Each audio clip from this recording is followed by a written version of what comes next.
지금 하지 못해도 다시 하면 되는 일이 있습니다. 지금 실패하여도 다음에 도전해도 되는 일이 있죠. 농사를 짓는 것도 그렇습니다. 올해 종자를 잘못 골라서 농사가 실패했으면 내년에는 좋은 종자를 골라서 다시 농사에 도전하면 됩니다. 물고기를 잡는데 어장을 잘 못 골라서 실패했다면 내일은 더 좋은 곳에 가서 그물을 던지면 됩니다. 시험 치는 것이 심각한 일 같지만 그 시험에 실패하면 또다시 도전하면 됩니다. 다른 건 몰라도 지금 대통령은 사법고시에 9번 떨어지고 10번째 합격한 분입니다. 그분들이 우리 젊은이들에게 많은 도전이 되었으면 좋겠습니다. 떨어져도 또 하면 됩니다. 그러나 여러분, 지금 하지 않으면 절대로 안 되는 것이 있습니다. 실패하고 나면 다시 기회가 없는 것이 있습니다. 그리고 그것 때문에 평생을 후회하게 되는 일도 있습니다.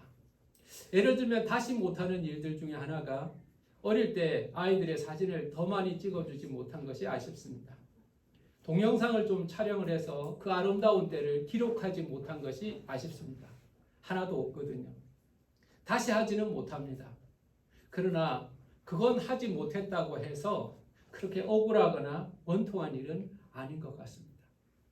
다시 하지 못하면 평생 후회할 일도 있습니다. 그것 중에 하나가 부모님을 사랑하는 것입니다. 그분들은 기다려주지 않습니다. 부모님들이 늘 옆에 계시기 때문에 항상 옆에 있을 것으로 우리가 생각을 하고 살아갑니다. 그분들이 우리를 섬기는 것이 너무나 당연하고 그렇게 살았기 때문에 우리가 그분들을 섬기는 것은 생각하지 못합니다. 그러나 부모님을 섬기는 것은 늘 할 수 있는 것이 아니고 다시 하지 못하는 일이 될 수도 있으며 게을리하다가는 평생의 후회가 되는 일이라는 사실을 우리는 기억해야 합니다. 예수 믿는 사람들에게 완전한 모범은 예수 그리스도입니다. 목사도 아닙니다. 교수도 아니고요. 예수 그리스도를 바라보고 예수 그리스도를 따라가야 합니다. 영원한 구원자이고 영원한 스승이시기 때문에 그렇습니다. 오늘 우리는 예수님께서 그 어머니를 어떻게 섬겼는지를 잠시 나누려고 합니다. 오늘 본문의 배경은 갈보리 언덕의 십자가입니다. 예수님은 지금 십자가에 매달려 있습니다. 십자가는 한마디로 말하면 저주받은 십자가입니다. 거기에는 고통이 있습니다. 거기에는 수치가 있습니다. 거기에는 영적 저주가 있습니다. 사람에 따라 다르지만 어떤 사람은 십자가에 올라가자마자 쇼크사로 금방 죽는 사람도 있고 또 어떤 사람은 몇 시간 동안 혹은 하루 이상 십자가에 견디는 사람도 있다고 합니다. 그러나 공통점은 견딜 수 없는 고통이 그의 온 몸에 쏟아진다는 사실입니다.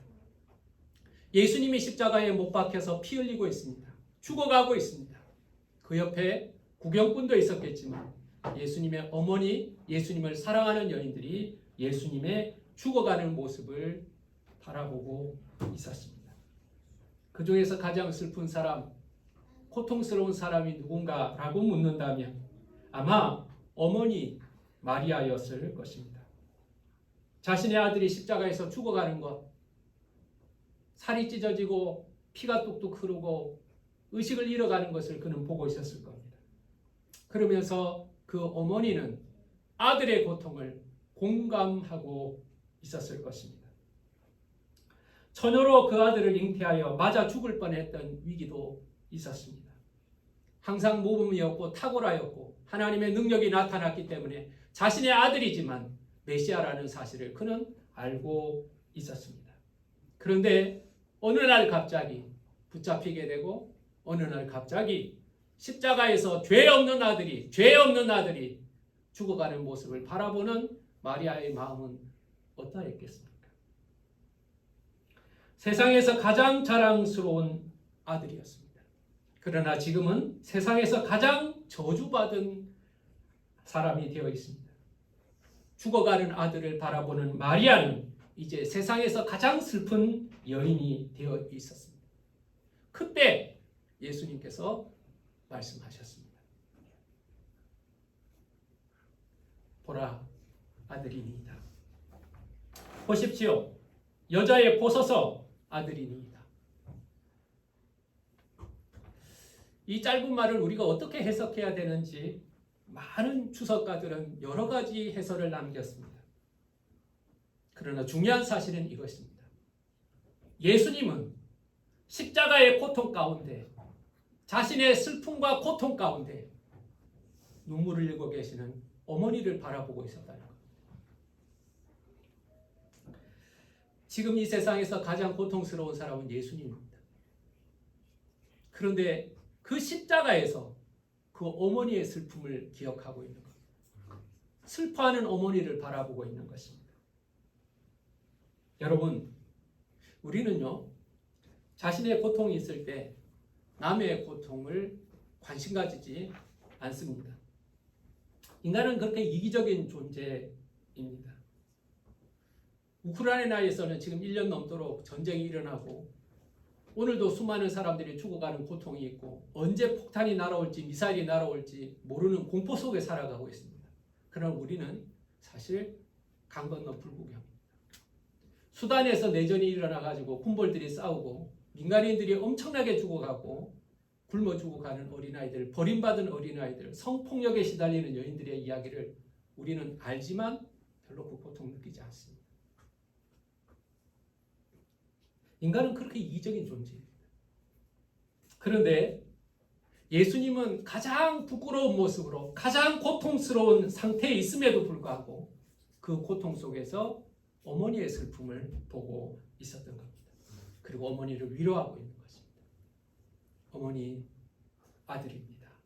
어머니, 걱정하지 마세요. 어머니, 슬퍼하지 마세요. 우리는 바쁘다는 이야기를 합니다. 그리고 힘들다는 이야기도 합니다. 그리고 나중에 부모에게 잘해드릴 것이라고 마음을 먹습니다. 근데 그건 사실이 아닙니다. 바쁘기 때문에 부모를 섬기지 못하는 것은 사실은 우선순위가 잘못되어 있기 때문에 섬기지 못하는 것입니다. 힘들기 때문에 섬기지 못하는 것은 부모가 얼마나 힘들었는가를 우리가 모르기 때문에 하는 이야기입니다. 부모가 우리를 키울 때는 지금 우리가 자녀를 키우는 것보다 훨씬 힘든 상태에서 키웠습니다. 나중에 잘해드리겠다는 말은 정말 무책임한 말입니다. 지금 잘하지 못하면 나중에도 못합니다. 나중은 우리의 시간이 아닙니다. 나중은 여러분은 다른 일로 바쁠 것입니다. 여러분 힘들어도 십자가만큼 힘이 듭니까? 여러분이 바빠도 예수님만큼 바쁘십니까? 정확하게 말하면 부모님을 섬기지 못하는 것은 사랑이 없거나 지혜가 없거나 둘 중에 하나일 뿐입니다. 미련하기 때문입니다.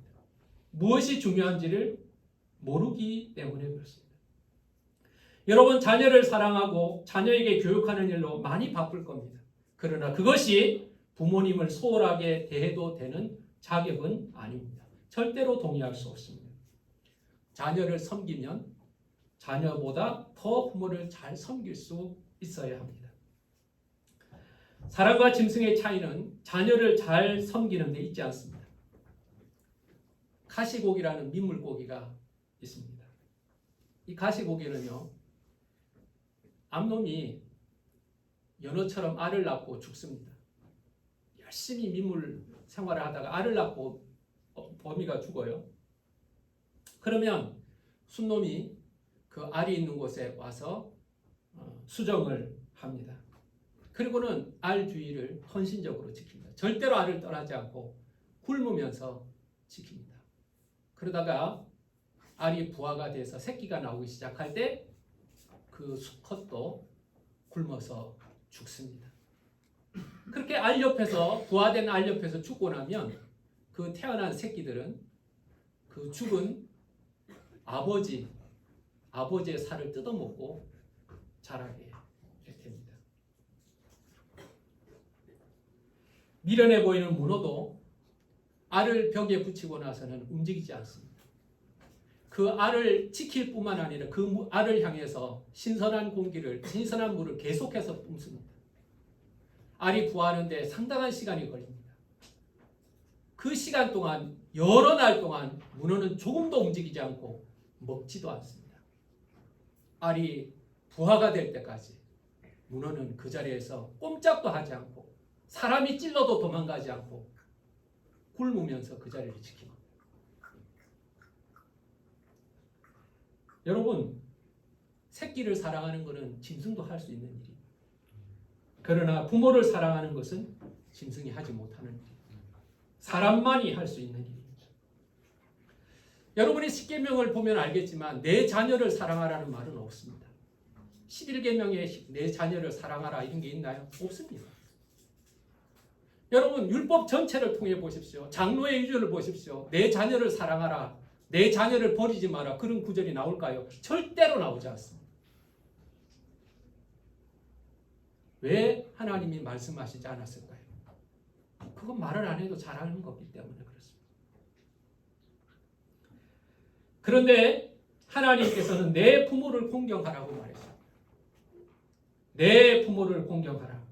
그건 믿음의 사람은 그렇게 살아가야 하고 하나님의 자녀들이라면 그렇게 살아가야 하기 때문에 그렇습니다. 부모를 공경하는 것은 본능으로 되는 것이 아닙니다. 부모를 공경하는 것은 생각해야 되고 여러분도 희생해야 합니다. 성도와 믿음 없는 사람의 차이가 여기에 있는 것이고 짐승과 사람의 차이가 여기에 있는 것입니다. 자녀를 사랑하고 헌신하는 것은 짐승도 할 수 있는 일이지만 부모를 섬기라고 하는 것은 하나님의 성도가 해야 되는 하나님의 명령이고 믿음의 차원입니다. 우리나라가 가지고 있는 아름다운 전통 중에 하나가 효 사상이었습니다. 유교 문화권에 있었기 때문에 효가 모든 윤리의 근본이었습니다. 효가 확대된 것이 충이고요. 자, 그래서 부모를 섬기는 것은 너무나 당연한 일이고 부모를 사랑하는 것도 너무나 당연한 일이라고 생각하고 살았었습니다. 일본에서 있었던 뉴스 기사였는데요. 제1교포 그 사업가가 일본에서 사업을 하다가 큰 성공을 거두었습니다. 근데 그가 안타깝게도 어머니가 돌아가시고 없어서 일본에서 고생하시는, 그리고 오랫동안 일본에 사시면서 외로운 그 부모님들을 위해서 호텔처럼 일본에서도 제일 좋은 요양원을 만들어서 여기 오시라고 초대를 하게 되었습니다. 많은 사람들이 그 요양원에 입소를 했습니다. 그런데 놀랍게도 한국 사람은 한 사람밖에 없었다. 전부 다 일본 사람밖에 없는 거예요. 이 사업가가 안타까운 거예요. 아니, 우리 어머니 같이 외국에 와서 고생하다가 나이가 들어서 이렇게 제대로 대접받지 못하는 사람을 해서 이 좋은 걸 만들었는데 한국 사람은 오지도 않고 일본 사람만 오게 되니까 한편으로 섭섭한 거예요. 왜 그렇게 됐냐 알아봤다. 한국 사람들, 조선 사람들은요, 내 부모를 내가 섬겨야지 어디 남한테 맡기냐고. 혹시라도 다른 곳에 어머니를 맡겼다가 부모를 버린 것처럼 사람들이 생각할까봐 자존심 상해서 못했다는 거예요. 그게 80년대인지 90년대인지 그때 일이었습니다. 근데 지금은 어떨까요? 요양원에 빨리 가시길 원합니다. 이제는 부모를 국가가 책임져야 된다고 이야기합니다. 부모를 위해서 복지를 누려야 된다고 이야기합니다. 자녀는 책임지기 싫으니 낳지 않겠다고 말합니다. 부모도 책임지기 싫으니 국가가 책임지라고 말합니다. 이제는 우리나라 사람들이 점점 짐승과 같이 되어가고 있습니다. 아니, 자식도 챙길 줄 모른다면 짐승만도 못한 상태가 되는 거 아닐까요? 어머니를 돌아보시기 바랍니다. 여러분 부모님을 돌아보시기 바랍니다. 예수님은 십자가에서 어머니를 돌아보았습니다. 무엇을 돌아봐야 할까요? 첫 번째, 물질적인 것으로 돌아보시기 바랍니다. 물질적인 것으로 돌아보라는 것은요, 물질을 드리라는 말이기도 합니다. 그러나 어머니의 육체를 돌아보시기 바랍니다. 어머니의 건강도 돌아보시기 바랍니다.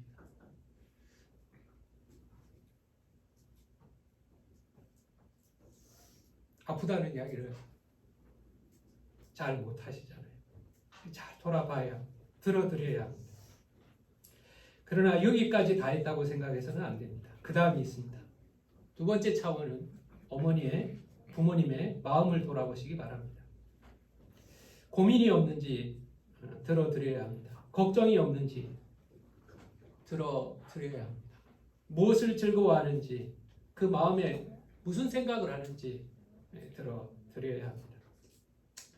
내가 돈 버느라고 바빠서 돈 잘 벌고 돈 좀 갖다 드리고 나서 나는 할 거 다 했다고 생각한다면 여러분 착각이에요. 그건 1차원일 뿐이죠. 마음을 돌아보는 게 더 중요합니다. 부모님에게 전화드리고 대화하십시오. 이야기를 들어드리기 바랍니다. 자녀를 데리고 가서 보여주시기 바랍니다. 이것이 두 번째 차원입니다. 그런데 한 가지 더 있습니다. 여러분 잘 아시겠지만 우리는 천국과 지옥을 믿는 사람입니다. 영혼이 있다고 믿는 사람들입니다. 어머니의 영혼을 돌아보시기를 간절히 바랍니다.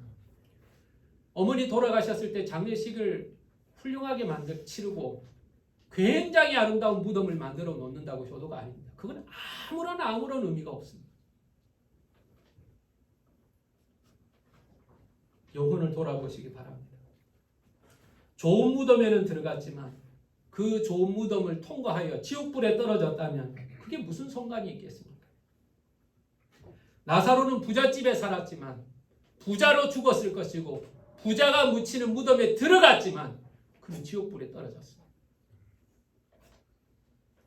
만약 여러분이 부모님들이 왜 나에게 교회 가자고 하지 않았느냐, 왜 나에게 똑바로 복음에 대해서 이야기하지 않았냐고 원망하신다면 여러분들이 아무리 잘 모셨다고 한들 무슨 의미가 있겠습니까?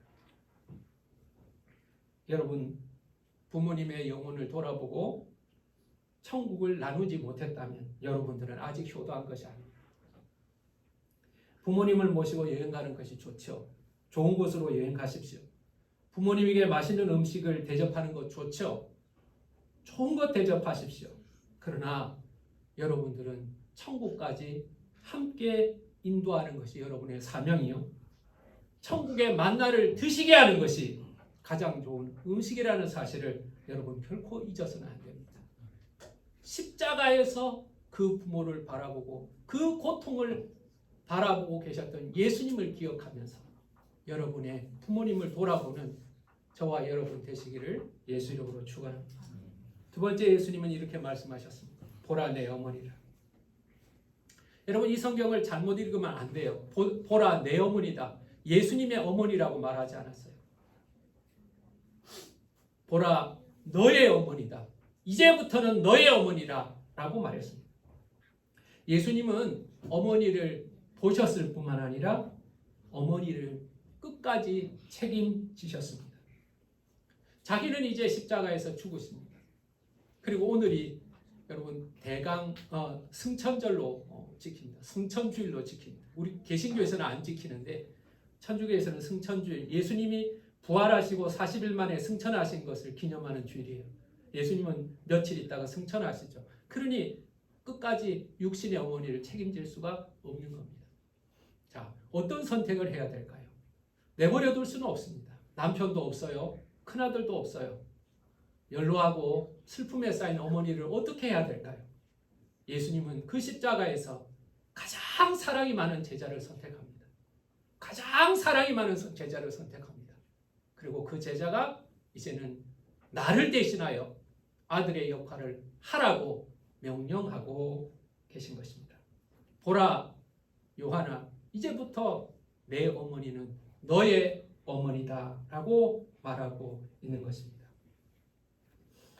27절 말씀을 보면 그때부터 그 제자가 자기 집에 모시니라 이렇게 기록하고 있습니다. 실제로 이 사도 요한은 마리아와 동행하게 됩니다. 예루살렘에 같이 있었습니다. 기도하는 자리에도 같이 있었습니다. 그리고 박해가 심하여져서 사도 요한은 터키 지역 에베소라는 지역으로 가게 됩니다. 그곳에 목회자로 섬기게 되죠. 그런데 그 에베소까지도 마리아는 따라갑니다. 그래서 에베소에 가면 지금도 마리아가 살던 집이 있고 마리아를 기념하는 예배당이 지금도 남아 있습니다. 예수님은 지금 죽으시지만 예수님은 끝까지 어머니를 책임지셨던 것입니다. 디모데 전서 5장 8절 말씀은 이렇게 기록하고 있습니다. 누구든지 자기 친족, 특히 자기 가족을 돌보지 아니하면 믿음을 배반한 자요 불신자보다 더 악한 자니라. 사도 바울이 이렇게 말했습니다. 자기 가족의 돌봄을 포기한 사람은 믿음 있는 사람이라고 말할 수 없다는 겁니다. 불신자보다 더 악한 사람이라는 겁니다. 믿음을 가지고 있다면 자기 가족을 포기할 수 없다는 말입니다. 나는 부모를 버리고 신앙생활 잘하겠다. 나는 부모를 버리고 나는 성공해보겠다. 이건 불가능하다는 말입니다. 마가복음 7장 11절에 보면 주님은 고르반에 대해서 비판하셨습니다. 이스라엘 사람들이 넉넉하지를 못해요. 그러니 하나님께 드리고 부모에게 드리고 이게 어려울 수가 있습니다. 그래서 그들은 이렇게 말합니다. 고르반, 하나님께 드린 바 되었다. 이 물질, 이 양, 이 곡식 하나님께 드린 바 되었다. 그러면 그 부모에게 섬길 것에 대해서 면제받을 수 있다고 생각을 했던 겁니다. 예수님은 거기에 대해서 강력하게 비난하셨습니다. 십계명 가운데 첫 번째에서 네 번째까지 안식일에 대한 규례까지 하나님에 대한 계명이고 다섯 번째부터 열 번째까지는 인간의 계명이라는 것은 여러분 다 알고 있습니다. 그런데 인간관계에 있어서 첫 번째 중요한 사항, 제일 중요하게 생겨야 하는 그 계명이 내 부모를 공경하라는 다섯 번째 계명인 겁니다. 여러분 근데 여기서 주목해야 합니다. 내 부모를 공경하라고 말했습니다. 내 부모에게 돈을 드려라고 말하지 않았습니다. 내 부모를 사랑하라라고 말하지도 않았습니다. 내 부모를 공경하라고 말했습니다. 공경이라는 뜻이 뭔 줄 아십니까? 쉽게 말하면 권위를 인정하라는 말입니다. 물질을 드리라는 게 아니에요. 좋은 집 사주라는 게 아닙니다. 좋은 옷 사주는 끝이 아니에요. 그것으로 나는 다 했다고 생각하는 게 아니에요. 부모님의 권위를 인정하라는 겁니다. 여러분, 예수님께서 하나님과 우리의 관계를 설명할 때 아버지와 아들로 설명을 하셨습니다. 하나님은 우리의 아버지시고 너희는 그 아들이다. 그 자녀라고 말했습니다. 그리고 우리가 하나님께 대해서 마땅히 대한 태도가 공경이라고 표현하셨습니다.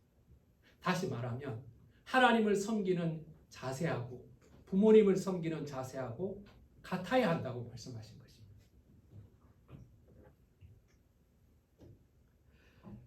부모님이 존경할 만하기 때문에 존경하는 것이 아닙니다. 많이 배워서 존경하는 것이 아닙니다. 아름다워서 존경하는 것이 아닙니다. 실수를 안 하기 때문에 존경하는 것이 아닙니다. 그분이 여러분을 낳아 기르셨기 때문에 우리는 존경하는 것이고 하나님이 존경하라고 했기 때문에 우리는 존경하는 것입니다. 구약 성경을 보면 여러분 깜짝 놀랄 만한 대목이 나옵니다. 마가복음 7장에 보면 그 구약 성경을 율법을 인정하고 있죠. 모세는 내 부모를 공경하라 하고 또 아버지나 어머니를 모욕하는 자는 죽임을 당하리라 하였거늘. 예수님이 말씀하신 겁니다. 아버지나 어머니를 모욕하는 자는 죽임을 당하리라. 여러분 잘 기억하세요. 어머니 아버지한테 모욕하는 자는 욕하는 사람은 죽여버리라는 거예요. 구약 성경을 가만히 보세요. 형제한테 욕해도 동생이나 형한테 욕해도 죽이라고 하지 않습니다. 왕한테 욕해도 죽이라는 말은 없습니다. 제사장한테 욕을 해도 죽이라는 말은 없습니다.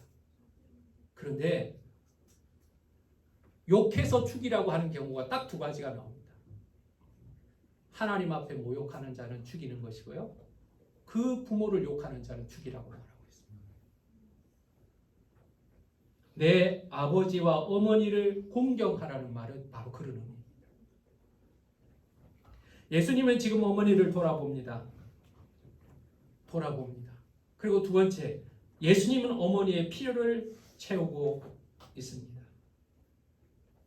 여러분, 저와 여러분은 이 예수님을 바라보면서 여러분의 부모님이 살아계시다면